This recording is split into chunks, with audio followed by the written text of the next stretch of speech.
staircase for you. Look pretty tight. Yeah. It's not gonna move.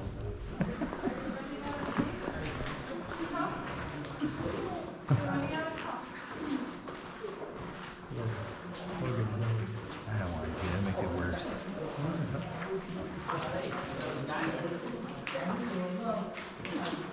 I'll send it to you later. Really is letting me go.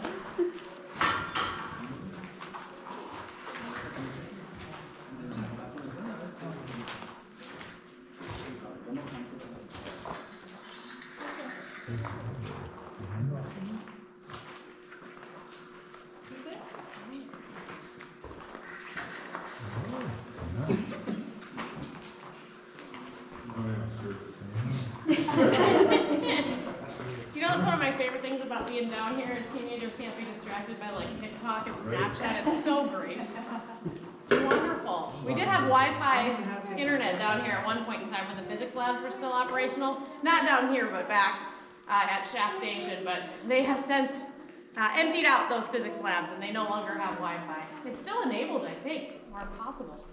I don't know. All right, so we're waiting on a few folks yet. While we're waiting, now's a really good time to ask any of those burning questions you might have about things you've seen, things I've said, anything like that. Any questions? How come a whole bunch of the tunnels were sealed off? Great question. That's just because there's not much to see behind there, to be honest. Those are called crosscuts, and they are production crosscuts. They lead up to spaces like this. A lot of those they're timber lined, and that timber has since rotted and kind of fallen in, so they just piled up the rocks to keep folks from exploring it, if you will, is my guess. Good question. Any other questions? How do they haul the train cars down here? Same way you came down. Any equipment, any equipment that needs to come underground, probably in pieces, has to come down the same way that you did. Those physics labs that I referenced before, the largest of the two is the length of a football field, and it is 4 stories tall. And the detector that was in there was 486 steel plates that looked like stop signs that were about 3 stories tall. And that whole thing had to be taken apart like a giant Lego set and loaded into the same cars we rode down in. So, pretty fascinating stuff. I have a weird question. I love weird questions. What do you got? So there's this ride at Universal Studios that's like a minecart ride, and it smells exactly the same as when we like stepped out in the minecart. And is that just like the smell of dampness? Did they just like somehow That's a figure good out? question. I don't know. I've been into But it was- basements that It smell was much better weird. than here. It smells exactly like. I might have to try that ride. I hadn't heard that before. That's interesting. I don't know. Disney does it again, right? All right, folks.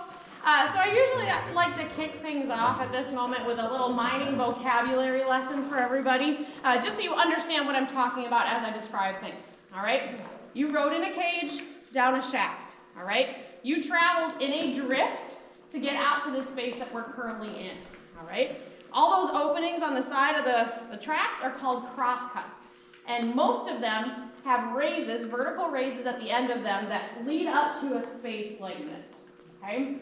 The room that you're in is called a stope. Stope is a Cornish term for step up. We had to come up to get here.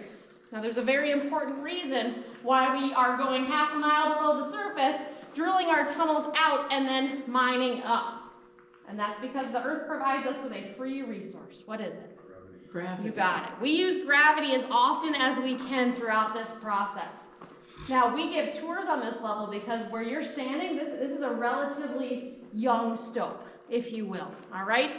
The point in time that we're at with the mining of this space is relatively early. They've taken an initial cut out to the walls that are made up of waste rock, and they've just started to work their way up, but they haven't made it too far.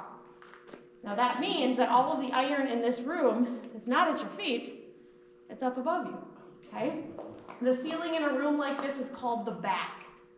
Now, very important question. What color is our Sudan ore in its natural state? Great. I think I heard it. Great. It's a gray color. So hold on to your hard hats and look right there. See that beautiful gray color rock up there that sparkles a little bit? That is our specular hematite that we are after down here to get out of this place. So this stuff is very special. It's about 70% iron, it's about 30% oxygen, and it is a 99% usable material in the steelmaking industry at its heyday. All right, really good stuff. Really stuff that was sought after, if you will. You can only find iron of that iron content or that particular content here, and at a much smaller mine in the Upper Peninsula of Michigan.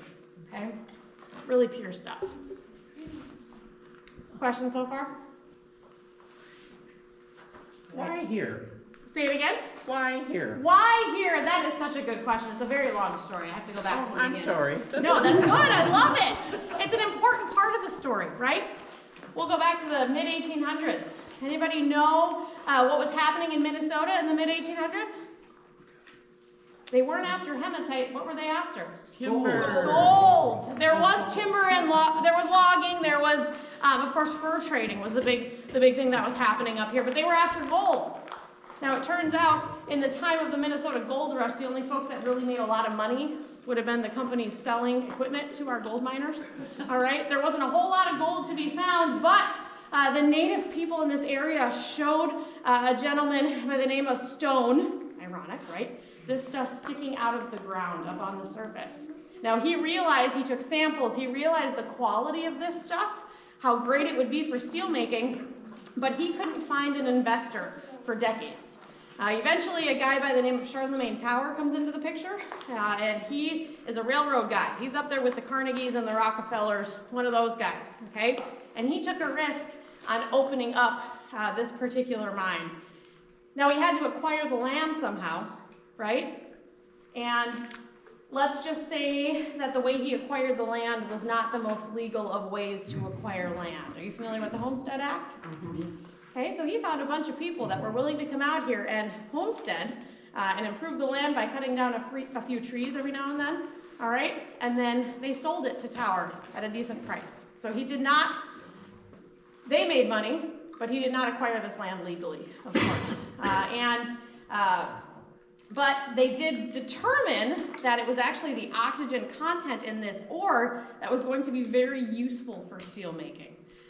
When you create steel, all right, you introduce carbon. And carbon's okay in small quantities. Carbon makes, and in small items, carbon makes a really good, you ever cooked in a cast iron pan before? That's high carbon steel, all right?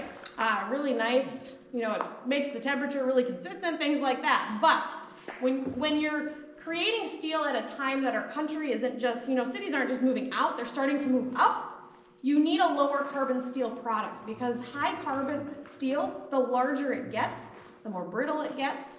And skyscrapers, we don't want to be in those types of buildings built out of brittle steel, if you will. Okay, on a windy day, that's not a good situation. So by removing the carbon with the oxygen from the Sudan ore, they had a lower carbon steel product. It was quite a beautiful process. And because it was so necessary to have our steel as an additive, you know, U.S. Steel could demand the price that was necessary for this stuff to add it into that steel making process.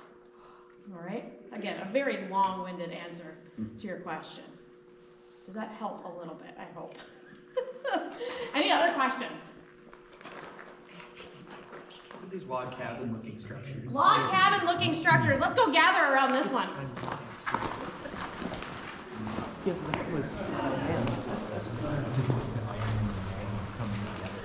Oh, thanks.